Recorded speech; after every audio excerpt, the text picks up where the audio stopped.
রপ্তানি উন্নয়ন ব্যুরো ইপিবির রপ্তানি তথ্যের হিসাবে গরমিল দেখা দিলে তা নিয়ে সমালোচনা শুরু হয়। অন্যদিকে বাংলাদেশ ব্যাংক সংশোধন করে দিলে দুই হিসেবের পার্থক্য দাঁড়ায় $1,380 কোটি। দেশে ব্যাংকিং খাতে দুরবস্থার কারণ নিয়ে আয়োজিত সেমিনারে আহসান এইচ মনসুর বলেন, দেশের আর্থিক খাতের বেশিরভাগ তথ্যেই ভুল রয়েছে, তাই এ খাতে সবচেয়ে বেশি তথ্য লুকানো হচ্ছে বলে অভিযোগ তার।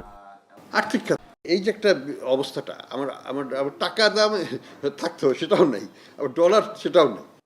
আহসান এইচ মনসুর বলেন, গত কয়েক বছর ধরেই অস্বস্তিতে আছে দেশের ব্যাংকিং খাত, যেখানে সাধারণ মানুষ আমানত নিয়ে নিশ্চয়তা পাচ্ছে না, পাচার হচ্ছে। এই যে আর্থিক খাতে সবচেয়ে বেশি ডাটা রিপ্রেজেন্টেশন, মিস রিপ্রেজেন্টেশন আছে, যেটা হওয়ার কথা না, যেটা সবচেয়ে সবচেয়ে স্বচ্ছ হওয়ার কথা, সেই খাতেই সবচেয়ে বেশি অস্বচ্ছ অ্যাকাউন্টিং আছে।